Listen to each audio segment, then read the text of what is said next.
Tinokuchingamidzai kuchechi yeChrist Embassy yepamhepo yatinoita muchishona.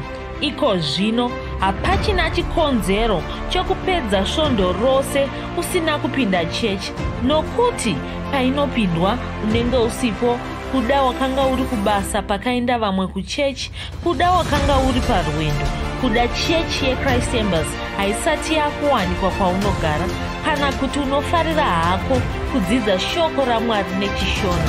Ino ndiyo yave chechi yako. Chipinda tinamati. Haleluya. Tinosangana zvekare panamato wedu weChrist Embassy watinoita pamhepo, ndichivimba senguva yose kuti makava nesvondo rakanaka. Zvekare ndichivimba kuti manga muri kufamba nesu pazvidzidzo zvatinokutumirai zuva rimwe nerimwe zveRhapsody. Sokutaura kwandinoita hatineti kukurangaridzai kuti musadarikwa nezvidzidzo izvozvo. Tinodaro nokuti tinoziva kuti zvinogona kubatsirai nenzira dzakaita sei. Shoko raMwari ndokudya kwomweya wako. Zvino mweya wako ndiye iwe chaiye chaiye. Kureva kuti shoko raMwari ndokudya kwako chaiko chaiko. Zvimwe zvauri kudya, sadza, nyama, murivo, michero, mvura yauri kunwa nezvimwe zvakawanda wanda zvauri kudya, uri kudya hako kungoti muviri wako unge uchigona kushanda mabasa epanyika pano, asi hakusiko kudya kwako chaiko chaiko. Hakusiko kudya kwako, uri kungoriritira muviri wako wenyama. Zvino tinoziva tose kuti muviri wenyama pane pauchasara pano panyika kune vaya vachatangira kubvutwa kwavatsvene kubva pano. Nyangwe pakubvutwa kwavatsvene kwanzi uchafanira kutanga wamboshandurwa woitwawo kudenga. Mweya wako ndo ucharamba uripo. Muviri wenyama hausi kuzoenda kudenga, hausi kuzopinda munyika dzinouya dzichazouya kana ino yabva. Aiwa, haleluya. Saka mweya wako ndo wanofanira kunyanya kungwarira, mweya wako ndo wanofanira kunyanya kupa zvokudya, mweya wako ndo wanofanira kushingairira. Kana uchitoshanda kuna vamwe vantu kwanzi ndinoshandira dumbu rangu, ndinoshandira kurarama, ndinoshandira kudii, mweya wako ndo wanofanira kuitoshandira uchiinda kubasa, kuti ugopota uchitsvaka Rhapsody kuti uverenge, uchinotambira mari yako, uchitenga bhaibheri rako. Kuna vamwe vasingatombodi zvokutenga mabhaibheri. Bhaibheri unoda kuita rungopiwa mahara, haadi kuritenga. Zvimwe zvose unotenga, pepanhau unotenga, nyangwe nerisina zvinomusoro zvariri kutaura, rinongotaura makuhwa ega ega nenhema dzega dzega, mari yake unobudisa achitenga iroro. Unogona kutobudisa $1 wototenga pepanhau, utenga mamwe anotoita $2 hadarikwi. Unotonzwa achitozvirova dundundu, haina handipotsi kutenga bepa, bepa ndochandotenga. Haleluya. Bhaibheri nyangwe rikanzi rinoita $5 haadi kubudisa kutenga.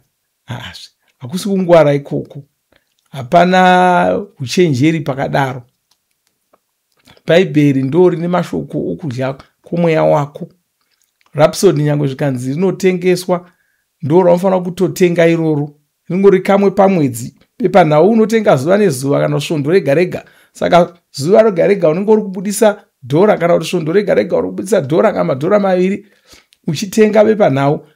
Rhapsody kana uri kutoritenga, nokuti vazhinji havatoritengi, munotongoriwana mahara. Uda unongobudisa kuna $1 kana $2 pamwedzi wese. Hazvifaniri kutombokunetsa izvozvo. Haleluya. Bhaibheri ungotenga, vazhinji ungotenga rimwe upenyu hwese, raita $5 mangani, 5 kana 10, worwadziwa naizvozvo. Hazvifaniri kudaro. Zita rangu ndoitwa Brighton, chitamba mufudzi wenyu pamhepo, ndichitenda mufudzi Chris senguva yose nekuda kwebhuku reRhapsody ratiri kutaura iroriri, uye nokuda kutitendera kuti tigone kunge tichisangana saizvozvi tichidzidza shoko raMwari. Haleluya. Ndatopa chimwe chidzidzo ipapa mukutaura kwandanga ndichitoita, saka musacharamba makamirira kuti vachatanga rini chidzidzo chanhasi, asi regai ndibate chimwe chidzidzo chatinowana muRhapsody makare. Kwanzi paridzira vanhu ndiko kusaka uri pabasa ipapo. Haleluya. Paridzira vanhu. Tiri kutotaridzwa ipapapa kuti chikonzero uri pauri, pangava pachikoro, pangava pabasa, mungava mundege, mungava mubhazi, pangava pamusika, pangava pai, pose pawazviwana uri pane vanhu ipapo, Mwari vanenge vachitarisira kuti ndiwo uchavaparidzira. Ndiwe kachiedza chenyika, handizvo zvinotaura Bhaibheri. Kwai tisu chiedza chenyika. Chiedza hachiti ndiri mubhazi ndombodzima, zvichiramba changojeka. Pose pachasvika, kana pane rima chete chinotodzinga, chinogara chatodzinga rima riya. Asi regai tinzwe, kwai mabasa e10 ndemaishanu, kwai Sirasi naTimotiasi vakazouya, vakanga vachibva Makedhonia. Shungu dzaPauro dzakanga dzava dzekuparidzira vaJudha, saka akatanga kuvapupurira achivazivisa kuti Jesu ndivo muponesi. Haleluya.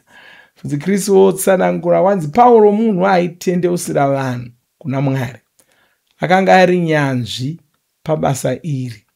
Izvi ndizvo zvatinoona muna mabasa e10. Luka ndiye anotitaridza izvi. Mweya Mutsvene ndivo vakamushandisa kutinyorera izvi. Apa Pauro akanga asvika paKorinde, akabva asangana naAkwira. Akwira uyu akanga aina Pirisira.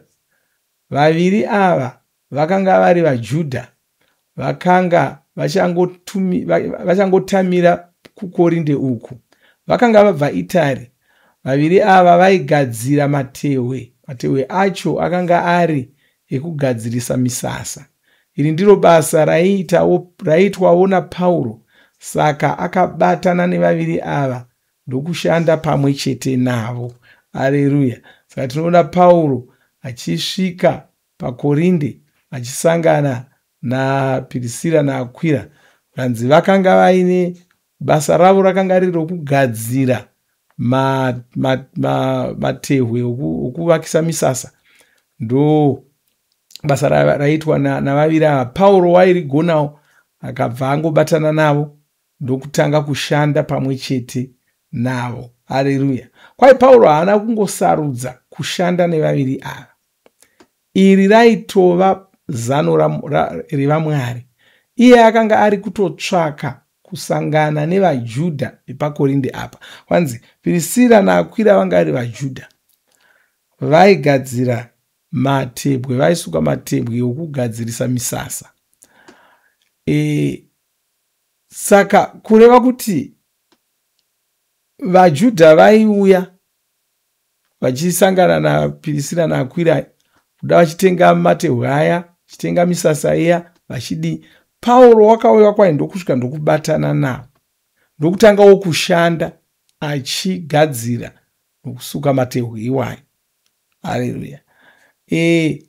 Kwanzi shungu dzake dzadzisiri dzokungogadzira matehwe iwayo. Aiwa, shungu dzake dzaiva dzokuti asanganewo navaJudha. VaJudha ivo vaiuya kuna naAkwira naPirisira ivavo vachiuya, ndo vaitsvaka kuti kana ndikange ndichiitawo zvamatehwe izvizvi nanaPirisira naAkwira, vaJudha ava ndakugona kusanganawo navo ndichivaona, ndapindawo muna vamwe. Saka waitsvaka kupinda, waitsvaka kukwana-kwana sokutaura kunoita vanhu mazuva ano. Waitsvaka kukwana-kwana, waitsvaka kupinda, waitsvaka kuzikanwa. Nokuti kana usina chaunoita pakati pavanhu,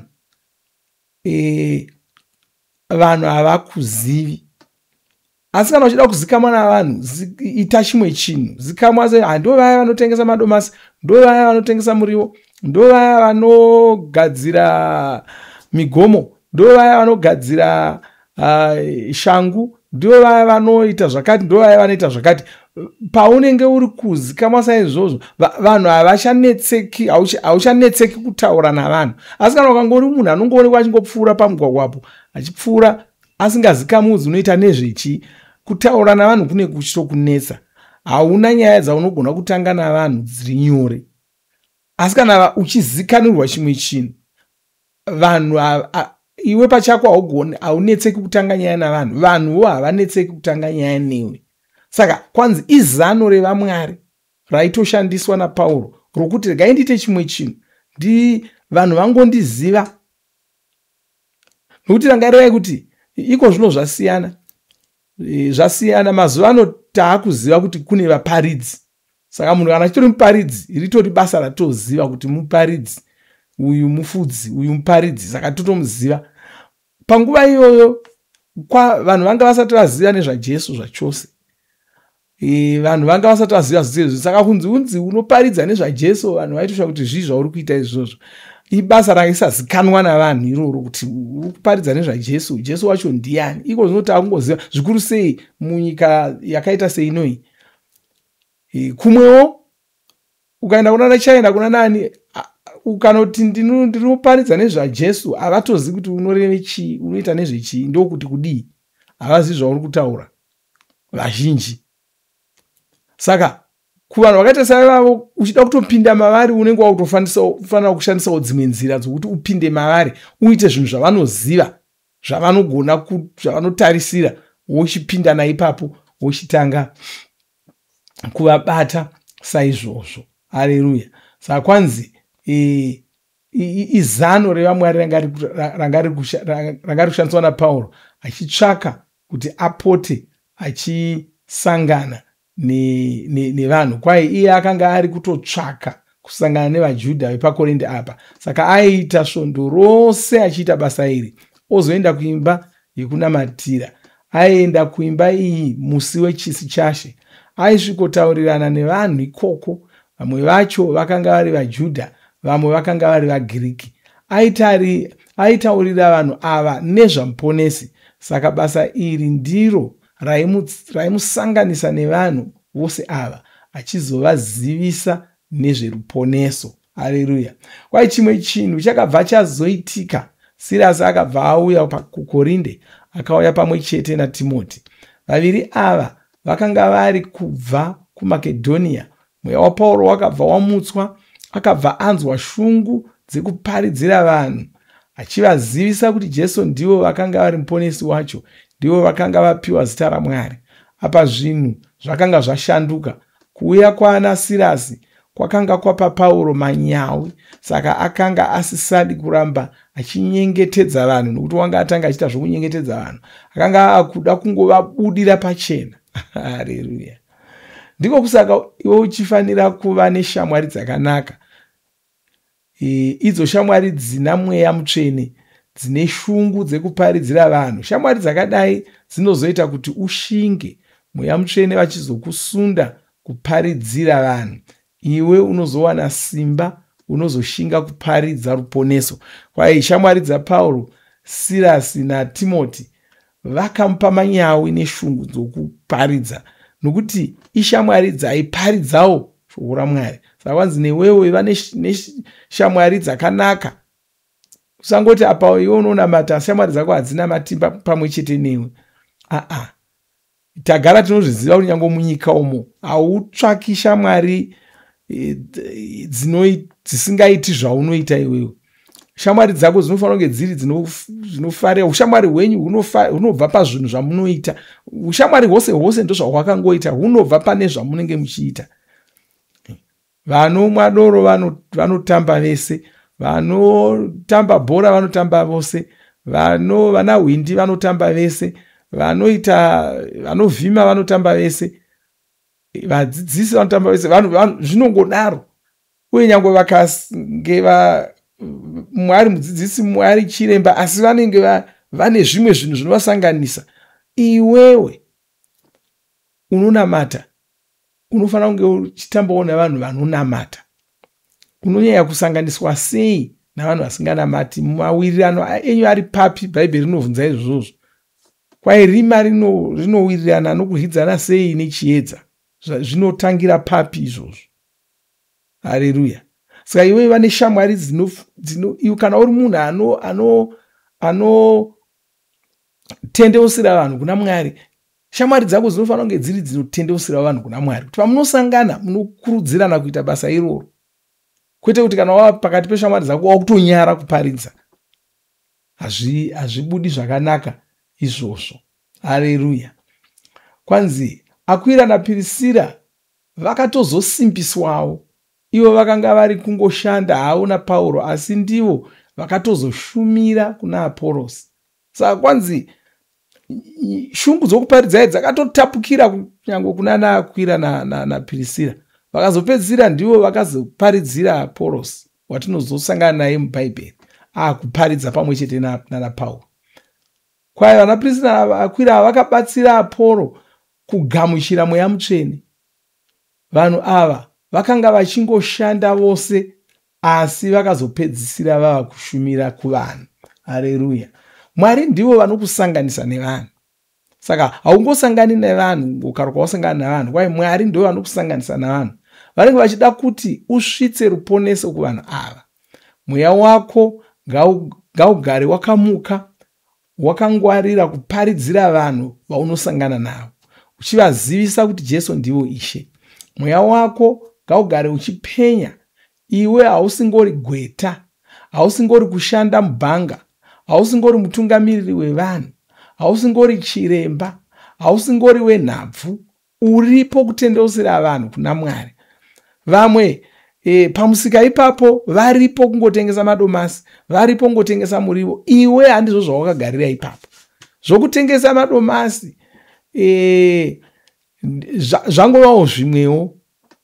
Haleluya. Zvangovawo zvimwewo, asi basa rako chairo ndiro kuti uri ipapo kuti usangane navanhu. Vanhu vaya vanouya vachitenga murivo, vachitenga ndo vauda kusangana navo, uchivaparidzira. Tine zvataisimbotaura patati tiri kuchikoro, kuzvikoro, kumabhodhingi. Taitaura tiri vana vadoko, vamwe ndo vaitaura kudaro, ini ndaisataura ndichidaro zvangu. Asi vamwe vaitaura kuti pano takangouya kuzodya zvedzidzo masanga. Haleluya. Kwaye takauya pano kuzodya nokuti sadza reikoko rainaka kudarika ratainge tajaira kudzimba dzedu.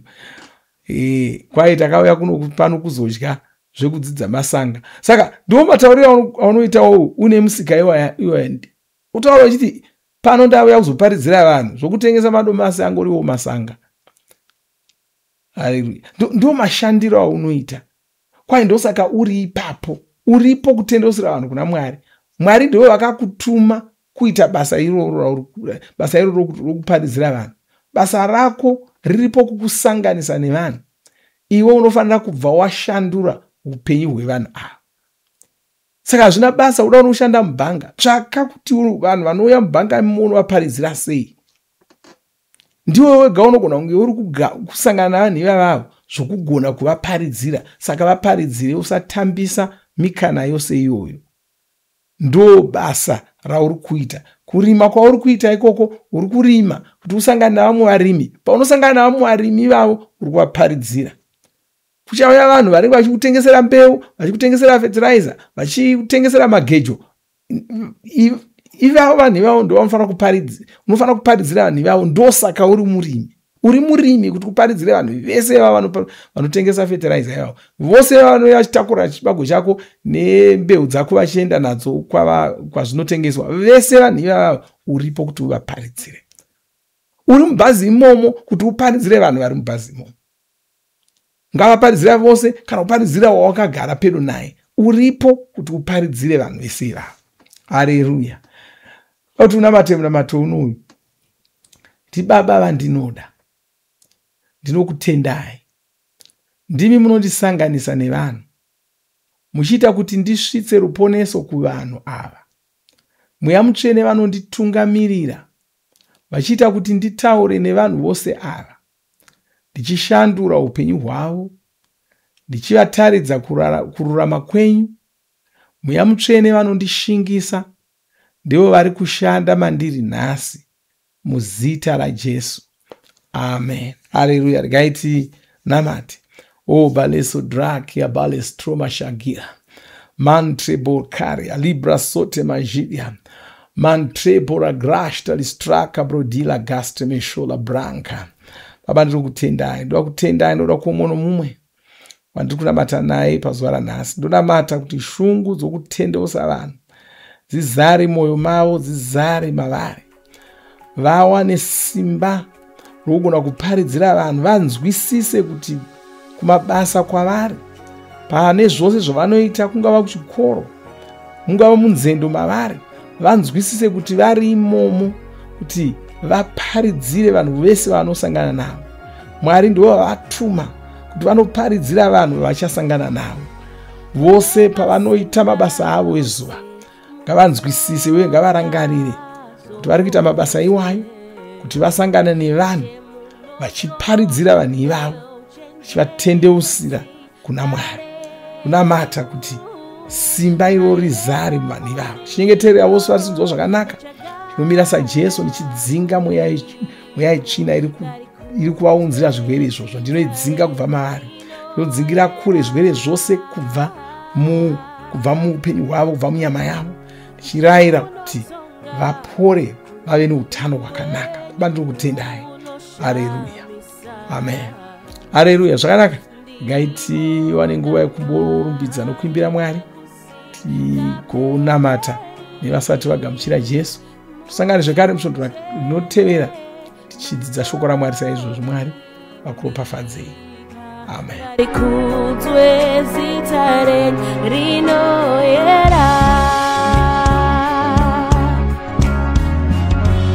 Mune masimba ose, munotonga zvose, Ishe munotonga neo, shenjeri nesimba renyu.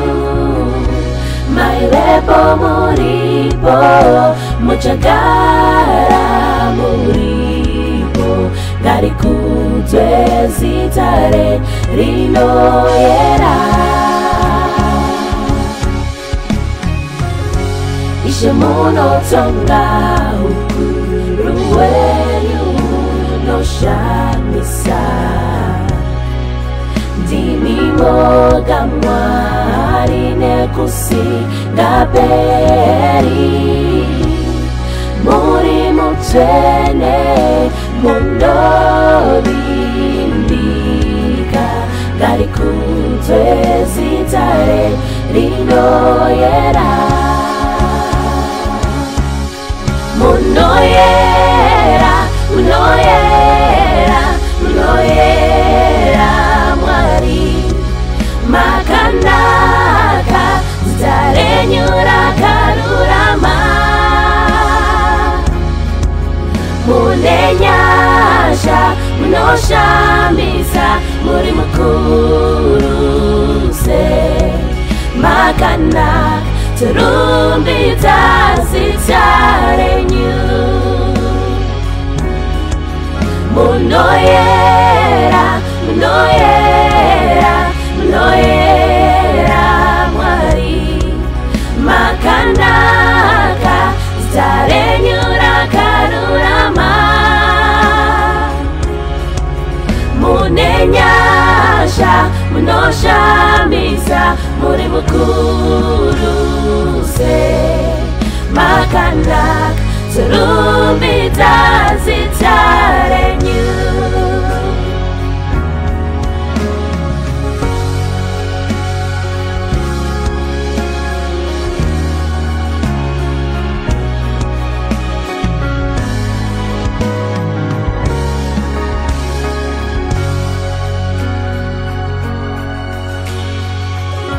Ndimi moga makachenjera, Baba vane nyasha. Munopa upenyu, ndimi simba nenovo yedu. Shoko renyu itsime, rarunako nerudo, ngarikudzwe zita renyu rinoyera.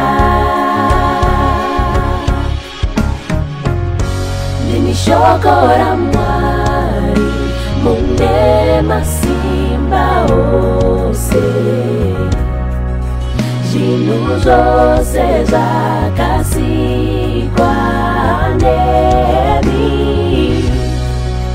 mamuri mune chiedza noupenyu. Ngarikudzwe zita rinoyera, munoyera, munoyera, munoyera Mwari. Makanaka, zita renyu rakarurama,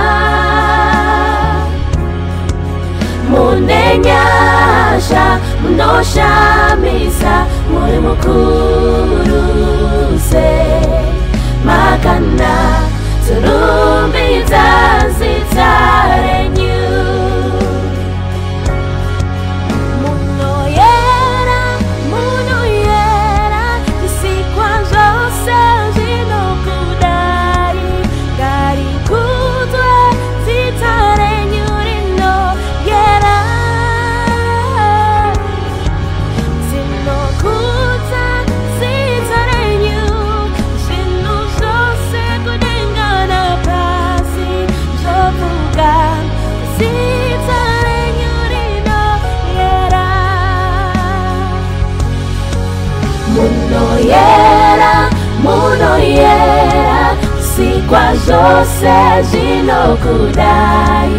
Ngarikudzwe zita renyu rinoyera. Tinokudza zita renyu, zvinhu zvose kudenga napasi. Tinovimba makomborerwa nemunamato wesvondo rino. Kana manga musati mazvarwa patsva, namatai mumashure mangu, muchidudza, muchirevesa. Taurai muchiti, Mwari vari kudenga, ndinouya kwamuri, ndinokoka Jesu kuti vapinde mumwoyo mangu. Ndinokumbira kuti Jesu vatonge upenyu hwangu. Ndinopupura kuti Jesu ndivo vavaishe wangu. Saka ndinogamuchira upenyu usingaperi mumweya mangu. Ndazvarwa patsva, ndava chisikwa chitsva. Ndinokutendai. Amen. Makorokoto mazvarwa patsva, tinokugamuchirai muchechi yeChrist Embassy. Titumirei zita renyu nekwamunogara. Munogona kutumira iri SMS kana WhatsApp pa 0772 166 928 kana kutuma tsamba pa shonaror@gmail.com. Muchida kupa mpiro yenyu neEcocash, rovai namba *151*2*6